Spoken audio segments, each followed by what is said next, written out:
Hey everyone, Mark here. Before I get to today's episode, I have a special announcement to make.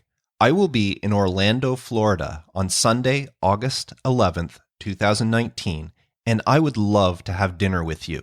If you will be or can make it to the Orlando area on August 11th, please email me at feedback@resourcefuldesigner.com and let me know. I'll be attending a podcast conference, and every year that I do, I set up a meeting for Resourceful Designer listeners, and it's been a great time. So I would love to have dinner with you if you can make it. So once again, that's August 11th, 2019, which is a Sunday. And if you're interested, email me at feedback@resourcefuldesigner.com. And now, on with the show.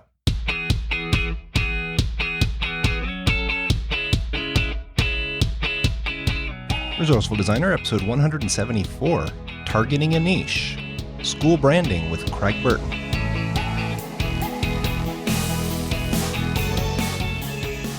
Welcome to the Resourceful Designer Podcast, offering solutions to streamline your graphic and web design business so you can get back to designing. And now, your host. The first thing he did when he got his driver's license was order something at a drive-thru. Mark Dickhout. Welcome to the podcast. In this episode, I talked to Craig Burton of School Branding Matters about his journey of stumbling upon and becoming the expert in his design niche. Now, because of the interview, I will not have a resource nor a question of the week this week. However, I'd like to remind you that Resourceful Designer is in contention for a podcast award. If you haven't done so already, I would love for you to help nominate the show by visiting resourcefuldesigner.com/podcast awards and nominate Resourceful Designer in the arts category. I thank you for your vote. Now, before I get to the interview with Craig, I want to give a little love to SmartPress, who is sponsoring this episode. SmartPress is a premium online printing company that's been serving professional designers like you for over 10 years. They pride themselves on providing expert service, uncompromising print production with world-class print technology, all run through a powerful online ordering platform.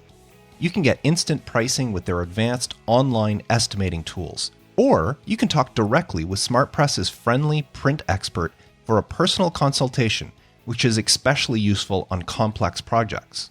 You know, projects that require things like metallic or black paper. Yes, they have that. What about white ink? They have that too. So be sure to check them out at smartpress.com. Now, as a listener of Resourceful Designer, SmartPress is offering you a free paper sample book to make it easier for you to choose paper for your next print job. To get your free sample book, visit resourcefuldesigner.com/smartpress. Once again, that's resourcefuldesigner.com/smartpress for your free paper sample book. Thank you, SmartPress, for being a sponsor of Resourceful Designer. And now, my interview with Craig Burton. So back in episode 54 of the podcast, titled, Should You Find a Graphic Design Niche?, I talked about whether or not a design niche is right for you, meaning, should you focus your client acquisition towards a specific industry? Then I extended on the subject of niches in episode 93, Targeting a Design Niche, where I talked more on how to go about finding clients and becoming known as an expert in a certain niche. Well, because of my limited experiences working in a niche, and to help you wrap your brain around the whole niching concept, I thought I'd invite someone on the show who is doing what I was talking about. So today, you're going to be listening in as I talk to Craig Burton of School Branding Matters. Now, you may know Craig from his help that he gives in the Resourceful Designer Facebook group, or especially in the Logo Geek Facebook group, where you'll see him very often. And if you're not already a member of that group, you really should be joining that one. That's Logo Geek. But what you may not know is that Craig is a school branding expert from New Zealand, and he's very good at it. School branding, that is. Although you'll hear by his accent, he's probably pretty good at being from New Zealand as well. But I'm sure you don't want to hear me talking all about him, so let's just get on with it. Welcome to Resourceful Designer, Craig. Hi, Mark. How you doing? Good. So let's just get right down to the meat of it. You do branding for schools. Yep, that's right. How did you get into this niche? If I go back right to the start, back in sort of 2007, 2008, when we had a global financial crisis, and I was sort of part-timing then. I picked up a little bit of part-time work, freelancing, and sort of trying to build a business around a few clients. And then the global financial crisis sort of hit and things got a little bit quiet. With not very much on, I didn't really know what to do with myself. I was a stay-at-home dad. I still am. And one of my daughter's teachers was creating these certificates at a school. And my daughter brought home one of the certificates that she'd been awarded for something that she'd done. And it was okay, but I thought, I could probably do something sort of slightly nicer. As you know, sort of a lot of schools are very limited resources when it came to sort of pictures and creating things. It was sort of like a Microsoft stick figure type graphic on a page. And I thought, I could give them a hand with that. So I designed a certificate and I said, hey, why don't you use this? And then we sort of did a few other bits and pieces. And then one day the principal at the school, he'd been seeing what I'd been doing in the classroom and he called me into his office, as principals do.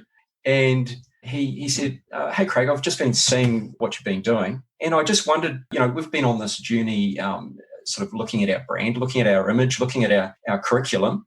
I wondered if you'd be able to help us by maybe putting some imagery and graphics together and updating our logo and these kinds of things that hadn't been done for a long time.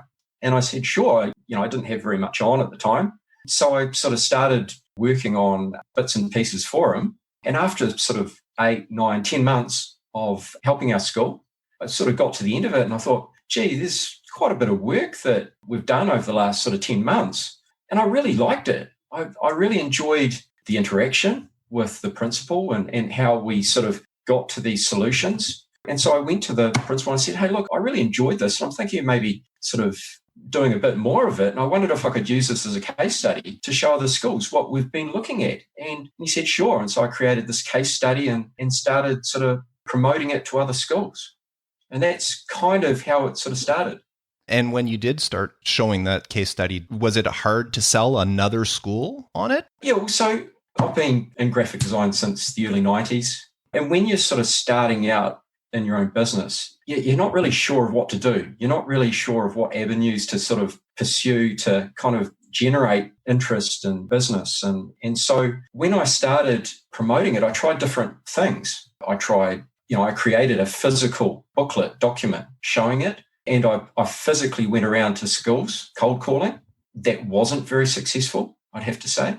I tried phone calling, and one day I made a phone call to a school and I got the principal's PA, and she said, yep, sure. Made an appointment to see the principal. And so I went along and I saw him, and he greeted me, and I went into his office and I sat down and I showed him the case study and talked about what I'd been doing. I'll never forget it. He turned to me and he said, Craig, when my PA said she'd made an appointment for me to see you, I said to her, why the F did you do that? and then he said, but having seen this is amazing. Send me your email address and I'm going to send this to every single principal in the region. And it was from there that I started to get a little bit of exposure via the principals in the region. And from there, I got a couple of inquiries and a couple of more projects. That was really cool. And that was luck. I just got lucky. I met the right person at the right time. And that was one way that I sort of generated a little bit of business. Other ways have been via email. In the early days, I was sending out quite a few emails. That was proving quite successful too. So it was just slowly but surely sort of building up awareness around what I was doing, because what I was doing back in 2007, 2008, not many people were doing it. I was sort of forging a path, if you like, in a new area. I mean, obviously there were graphic designers that were doing bits and pieces for schools and that kind of thing, but nobody had really decided to really take on and really work in that area specifically, do it full time. Now, when you were going out initially there after your daughter's school and you're going out, had you already thought in your mind that this is what I want to do? I want to go after schools? Or were you just at that point thinking that, I had fun with this one. It'd be nice to get another client that was a school? After that experience, it's quite amazing, and it still excites me. After having that experience and doing that work for my daughter's school and just the fun I had in working on that project and working with, and I'll say his name, Paul Dolan, is a good friend of mine now, and I'm still doing work with him at his school because he's moved on from that school. And it was with him that I started this journey, along with my daughter's teacher, Justin Perryman. After that project, I came home and I talked to my wife and I said, I really, really love this. It's kind of like this sort of the lights came on with my business, and I knew exactly what I wanted to do for the rest of my career. I'm not kidding. I had that kind of experience where I just loved working in the education sector so much. I didn't want to do anything else. I wanted to pursue this. I mean, I have a commercial client and I love working with this client. I really enjoy the bits and pieces that I do for that client.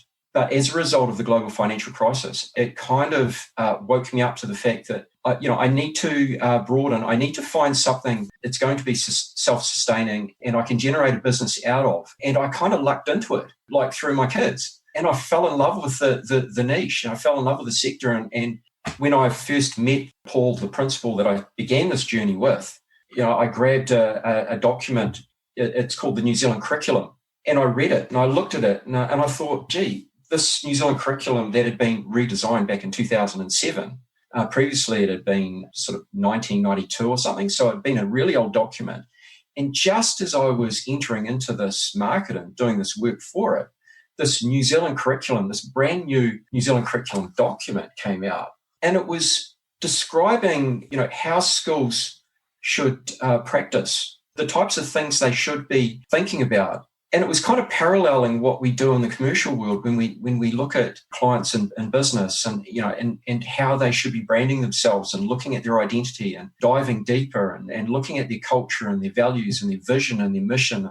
And this was exactly the kind of thing that schools were just starting to think about. And I thought, well, this is something that I can value add to the sector with some of the experience that I've had in the commercial world. And because I just fell in love with the niche, the sector, it just made it that much more exciting. And I could kind of see a way forward. I could see that I could add a lot to the education industry here in New Zealand that it hadn't necessarily had prior to that. Yeah, giving a voice to the schools. Nice. So at this point, had you already started marketing yourself as School Branding Matters, or is that something that came later? That's something that came later. I started as a company called Intermedia Design. That was my commercial name. I originally started under, Craig Burton Design or something like that. And then I came up with the name Intermedia Design. And I thought, well, that doesn't really tell schools what I do. This was something that I wanted to do for the rest of my design career. And I wanted the name of the business to reflect what I did. And so it took about probably a year or a year and a half after I started working in the sector properly that I started to think about that I wanted to have a name that fitted what I was doing. And I just sort of kept it there. And it probably took about 8 to 10 months for me to actually come up with a name. And it sounds like a simple name, School Branding Matters. School, branding, and matters. And it sounds too ridiculously simple, but it was actually quite hard to come up with. And the name matters, obviously school branding is important. And so the word matters is in there to highlight the idea that it's important and that school branding is something in itself. It's a physical thing. So the name encompasses both kind of aspects, the importance of it and the physicality of it, in terms of we're creating identities and that kind of thing for our clients. So the name took a little bit longer to come up with. And then I started to think about, well, what's my dream for the company? What would be a fitting tagline? And so I came up with tagline, Inspiring Journeys in School Branding, which sounds really simple, but actually the meaning behind the tagline has a lot more depth, because inspiring journeys in school branding, it's not just about me developing, these exciting new logos and graphics and all that kind of thing for schools, and then going on a journey with me and being inspired and that kind of thing. But I want schools to be inspiring to each other. I want schools that go on this journey with me, that have this experience, to be inspirational to other schools, so that more schools go on this journey and have an exciting adventure, exploring their own brands. And whether they explore it with me or not is kind of secondary, I'd love them to go on that journey with me. But the fact that they're thinking about their brand and the fact that they're lifting their image before their parental community and various other stakeholders is really important to me, and what I find, really exciting too. So then there's this kind of ongoing sort of effect of more and more schools just lifting their image. So that's the idea behind Inspiring Journeys in School Branding, which is my tagline. That's very deep. And, I've heard of people that have niched down in other stuff. Like some people specialize in restaurants or different things. Like say, take restaurants, for example. Every restaurant is different. Like, you can have a Mexican restaurant or an Italian restaurant, a Chinese restaurant. You can have all sorts of different restaurants. But when it comes to schools, you think, okay, well, a school is just a building kids go to learn. So they're, pretty well a school's a school. But by looking at your website, and by the way, I didn't mention it, the website is schoolbrandingmatters.co.nz. So if you are listening to the podcast and you really want to see some beautiful work, go check out Craig's website. But looking at there, you have, I think, 40 plus branding examples of schools that you've done. And each one has its own voice, its own personality, its own character. How do you go into a school and develop something specifically for that one school? Every school is different.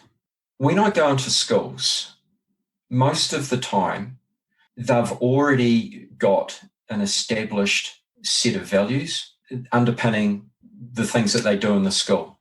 They've developed a vision. They know sort of where they're going. And those things are a reflection of different things. And it might be their location. I get the opportunity to work with some schools in some of the most amazing locations. They're next to lakes. They're next to the ocean. I work with some schools that are in the middle of central Auckland, the biggest city in New Zealand. I work with schools that are very multicultural. They might have only one culture represented among the students. All of the schools have different feels. They have different focuses, but they all come back to one document, which is the New Zealand curriculum. The things outlined in the New Zealand curriculum underpin everything that happens in each school, but it's personalised in their own way. So they will then go in and think about, how they are different. So I'll come into a school and quite often, they'll talk about their values, they'll talk about their vision and all these kinds of things, but they won't talk about their culture. And the culture is obviously quite often one of those really difficult things to nut down. It's hard to put into words what that feeling is when a parent has a child in a school and, they've been going there for a few years and you ask a parent, like, what is it about the school that you really love? And quite often it'll be it's welcoming and it's friendly and these kinds of things. And then you start to kind of like ask different questions. They're quite open-ended questions. And when you get school leaders talking, they'll often start to talk about the history of a school. They'll talk about special people that changed the place. They'll talk about how the school began. You'll have generations of families that have gone through schools. One school that I've worked with is essentially it's almost like three schools in one school. There are three different languages spoken in that school, not just English. That's quite different. And so it's a case of, well, how do I tackle that? I like to tell stories and use symbols that kind of tie in with a school. And quite often those symbols, they link to the school geographically. So, for example, I've worked with a school, like I said just before, that is right next to the ocean. Or the logo that I created for this particular school has dolphins. And the dolphins are symbolic of the children, as well as the teachers, as well as the parents. And so you can see the connection between the location and something that's very unique and special to that place and how it ties in with the logo for the school. And then you would obviously develop sort of identity work around that.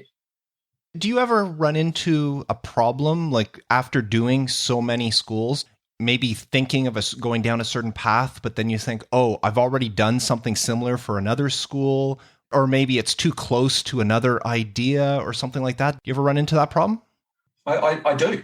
Not as frequently as you would think. But for example, I just ran into that with my last project where I was working on the logo, and for some reason I kept coming back to a design that was very, very similar to another design, another school's logo in the region. And I thought, I can't do that. That's too close, because obviously one of the first things that I do when I'm looking at developing a logo for a school is I do an audit. So I'm checking out all of the schools around the area, and I'm putting them up in front of me, and I'm looking at them. I'm thinking, this is what all of the schools around this particular school look like.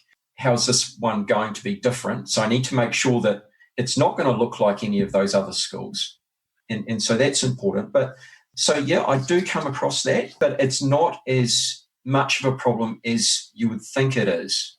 I've been pretty lucky in that respect that I'm able to, once I get all of that information together and I sort out the brief and I get a really clear picture of what it is I'm trying to solve, then generally speaking, the mark that I create is quite different. Yeah. I know you told us a little bit about 10 years ago when you were starting, how you got into it, but what are you doing now that you've got School Branding Matters established? What are you doing now to attract clients? So in the early days, back in 2007-8, I didn't have very many clients. And so obviously I'm trying to generate exposure for what I was doing and word of mouth and all of that kind of thing. As a result of building up my clientele, I've tried to build a good reputation in the education community and among a number of the principals. And that word of mouth has been very good, and they've been very good to me. That's been an excellent source of business generation, just from doing good work and offering good service. Since then, and later on, I really started to focus in on my website, and I've spent a long time thinking about the things that are important to schools, and trying to get inside their minds and understand what their pain points are, what their concerns are, what it is they're trying to solve. And so as a result of figuring out that, I did a lot of work on my website, and the website generates a lot of traffic, and I get a lot of inquiries via that. I don't do a lot of work on social media.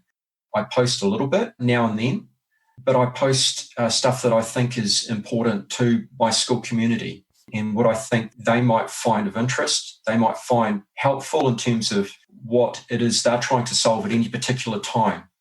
I want to pinpoint something Craig just said there. When he's talking to these schools, he's trying to identify their pain points, and he's trying to solve a problem. And we all know that's what designers is. So if you're new to the field, you don't have the experience that Craig has or that I have, you're still fairly new. You got to keep that in mind anytime you're talking to a client, that you are there. Your job is to find these pain points, and you are there to solve a problem. That's what design is. It's there to solve a problem. So take what Craig says to heart and incorporate that, whether you're targeting a niche or you're a general designer targeting anybody. Those are very good points to follow. So thanks for that, Craig. Now, the clients that you do have, the schools, whether it's somebody just recently or somebody from 8, 9, 10 years ago, once you've created the branding stuff for them, do you tend to keep doing ongoing work with the school, or is it once you've branded them and they've got all their package, then you just move on and that's it? Are they recurring clients? So there are two types of clients, I guess. There are those that are after a few bits and pieces, like it might be logo, some stationery bits and pieces, letterheads and business cards, and maybe a brochure or something like that. And then they're quite happy with that, and they'll move on, and they have all the bits and pieces that they need in order to move on where they are.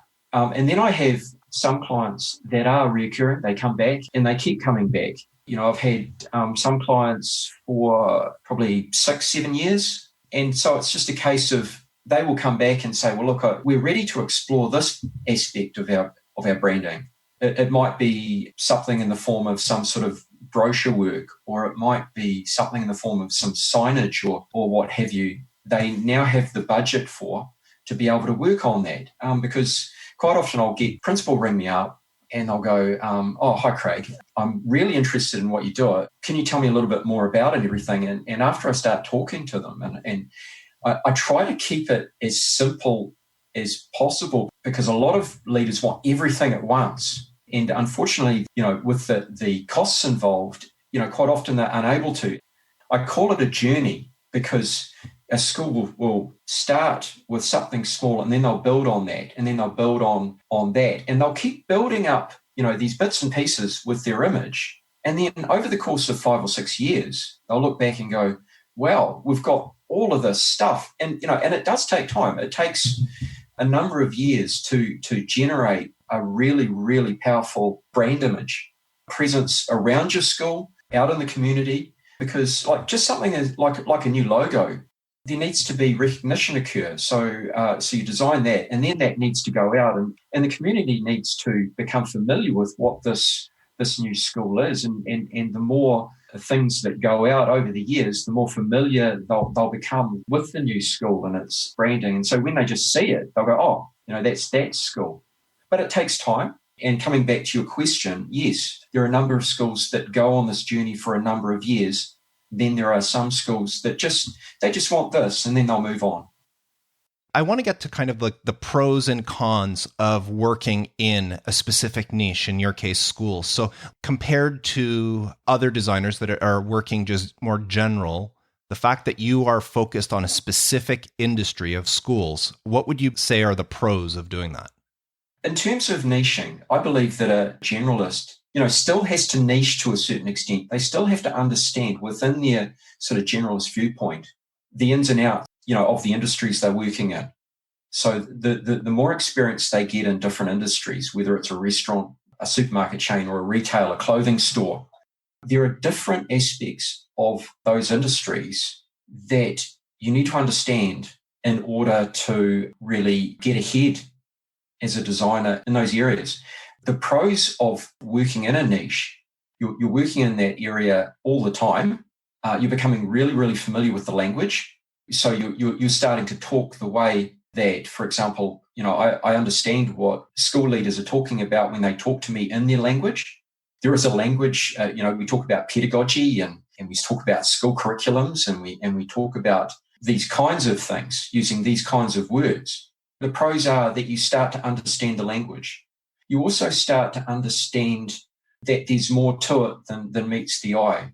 So you start to dig down and actually some of these surface type problems that they're having actually go slightly deeper than that. They're wanting to solve slightly deeper answers. And some of the solutions that I come up with haven't been come up with for them before. And so we're kind of forging solutions together. Like, for example, I'm working on a project at the moment with a principal, and I don't think this has been done before. And so we're creating solutions for issues, within the school that haven't been solved before. And that's really exciting. That's one of the pros, that you really start to dig down. You start to become an innovator at the same time as being a problem solver, if that makes sense. That's really cool. Some of the negatives or the cons, there can be times where you might be repeating or you might accidentally do the same thing when it comes to maybe designing a logo. I'm trying to think of some cons. I knew that one would be harder. It's really hard. Well, see, that's what happens when you have a passion for something. And I've talked about it in the other episodes. I've talked about niches. I said, if you want to work in a niche, you have to be passionate about the subject. You can't just say, I'm going to design stuff for car retailers if you don't really care about cars. Or, you're not going to say, well, I want to do all the branding for plumbers and you don't care about plumbing. So you have to have some sort of passion in it. And obviously it's showing through in just the way you're talking about it and describing things. That passion is definitely there, which definitely helps. So I can understand that there's not many cons. When I said to my wife I was, going to be on your podcast, I said to her, the passion that I had when I first started in this niche 10 years ago, or over 10 years ago, is still there. There's a difference between the struggles and the pain. And believe me, there's a lot of pain that goes into creating logos and creating branding. It doesn't come easy to me. It's very, very difficult, as opposed to some other people who find logos really easy maybe, or and that kind of thing. I find it incredibly tough. But the passion and the excitement and the enthusiasm and the love for working in this sector hasn't faded at all. I just love it. Yeah, I know my listeners will remember, because I've talked a number of times before, that I used to have this design friend. She niched down and she designed websites for dentists. And she was really, really good at doing it. And she made a lot of money. It was very lucrative because she was specializing. So dentists, instead of just going to a normal web designer, they found out that there was a web designer that was specializing in websites for dentists. They would go to her. They'd pay her more because of that specialty. But she eventually got out of that because she didn't have a passion. She didn't care about dentists. She just found a need and created a niche around it. And she lasted probably 5, 6, 7 years. And then eventually she just said, I can't do this anymore. I'm sick and tired of doing stuff for dentists. I want to do something else. So again, the passion really, really helps you for the longevity here. And as I said, it definitely shows in your voice. Absolutely. And I think that what's really important is you have a clear vision of what you're trying to do. So you know exactly where you are and where you're going. I think that if you haven't got a clear path forward for what it is that you're doing or trying to achieve, that can kind of be a little bit of a stumbling block in terms of that passion or in terms of that excitement that you get out of pursuing a niche. Or do you consider yourself having any competition? Yes, and every day. I find it, I'm really honoured that I have schools come in and use me. I never take it for granted that I'll wake up the next morning and have work on my desk, because there are other designers, very good designers, that do very good work for schools. They may not necessarily niche like I do. They still work in the school industry and do good work. And so I try to offer schools as much value as I can by understanding those things that they want solutions for. And I do that on a continual basis. I never sit still. I'm always trying to think ahead. I'm always trying to innovate. I'm always trying to offer new solutions. And so yeah. It keeps you on your toes. Yep, keeps me on my toes. Exactly. You mentioned earlier that you have one client that's non-school. Do you take on work if somebody is a non-school comes to you, or are you at the point where you're like, no, I'm just working on schools? Yeah, so I have another client, quite a big client, and I do some work for them still. But, they might not give me any business for 12 months. I might get very little from them, and then the next year I might get a lot of work from them. They're my only other client that I've kept that is commercially based. And on my website, I have a couple of examples of some startups that I did some work for that I took on. I quite enjoyed it because it was something different. It made me feel like the challenge was, have I still got it? I'm kind of like, I've been working in a niche for over 10 years. And then getting a couple of sort of startup customers, clients come through, and have to develop a branding for an entire building, and the cars and a little bit of the interior and all that kind of thing, and your logo and all this sort of stuff. It was very challenging, but I enjoy it. And if a commercial client did come to me, I'd definitely consider taking them on, because it's something different, but it's not my core business. Nice. So, knowing that you've been a designer for over 20 years now, but only doing this for the last 10, how has your method of working, your method of dealing with clients, has anything changed when you went from what you were doing before to working exclusively with schools? One of the big things that's changed over the years has been information gathering, making sure that I have as much information as possible from the client as I can, in order to make the decisions that I'm going to be making on their behalf. So if I'm going to be looking at a logo design, I understand what it is exactly that's going to make up that logo. There's very little guesswork in there. I have a really clear understanding of the nature of the school and its unique characteristics, and then I'll develop the work from that. Whereas when I was younger, and just starting out, as a self-employed designer, I didn't have that understanding that if I did this, it would make it easier to do that. So there's been a lot of learning over the years, and I'm still learning and I'm still refining and I'm still improving my processes. But yeah, it's really important to get that information before you start a project. And do you find even during your journey of doing school branding, do you find that your style of design, has stuff changed over the years? Yes, my style has changed. I might look back at some of the early work that I've done, and I've come a long way how I approach different types of work for schools. For example, if I look back on some of the early mascot work that I did, the mascot work that I'm doing today is improved a lot over the last sort of 10 years. The logos are slightly different. We all kind of change and we grow and we improve in the way we design things as the more work that we do, I think, and the more experience that we get. As a designer, you're working in a niche. You're working in it in a way that reflects you. So your personality, your way of doing things comes across so that your clients, they can see this is how you do things. And that resonates with how they do things. And then you get that connection, which is really important because you don't want to be working with people that you're on different wavelengths.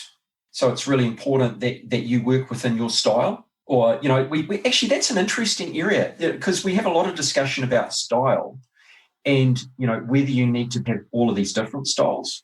And I actually think that you need to really work out who you are first. You need to know yourself, and then you can go forward knowing yourself, working with other clients. Have you ever had to rebrand a school that you originally created the brand for?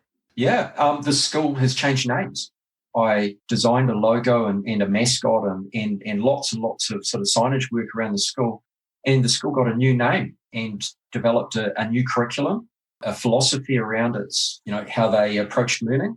And so I had to develop a new logo and identity around that. And that's ongoing. So yes, I've had to do that. Now, were you able to incorporate any of the old stuff from the previous logo into the new one, or is it a completely brand new brand? So they've kept the mascot, but the branding is completely new. It was a nice project to work on because it was the same school, but and actually the same principal as well. But they got a new name for the school, and as a result, we wanted to reflect what that name meant. Nice. Well, thank you very much, Craig. You had some very valuable information there. I'm sure my listeners are really going to benefit from hearing that. You are the embodiment of something I've said many times on the podcast before, and that is you usually don't find a niche. The niche finds you.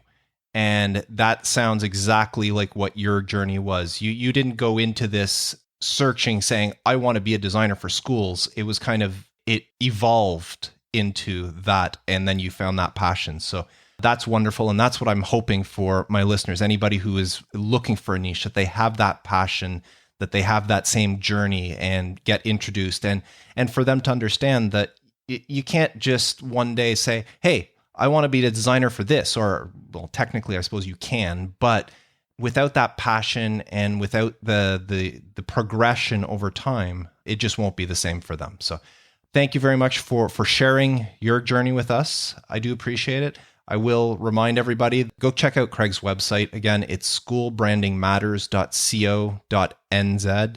And I will have that in the show notes. If you're listening while you're driving or anything like that, you can go check that out. Have a look at his the imagery that he's done. Take a look at his case studies. He did a really good job on his case studies. I was scrolling through them today, reading some of them, and he goes into good depth on how he came across everything, and you could learn a few things for that. So thank you very much, Craig, for being here. Not many guests on the podcast, so this is a little bit of a treat for my listeners. So thank you very much. Pleasure.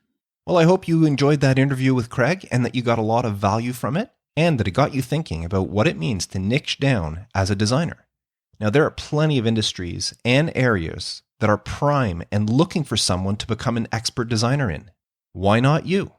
What's your passion? And why don't you become the designer of choice for that field? Now, if you want to know more about niches, check out episode 54 of the podcast, Should You Find a Graphic Design Niche, and episode 93, Targeting a Design Niche. And don't forget to go visit Craig's website at schoolbrandingmatters.co.nz. The link will be in the show notes if you can't visit it right now. I want to remind you, if you haven't done so already, please visit resourcefuldesigner.com/smartpress and order your free sample paper book from SmartPress and have a look at the over 50 different paper samples that you can have your next print project printed on. And also, if you haven't done so, I would really appreciate a nomination for the podcast awards. Visit resourcefuldesigner.com/podcast awards and nominate Resourceful Designer in the arts category. Until next time, I am Mark DeCote, wishing you all the best with your graphic design business, and as always, reminding you to stay creative.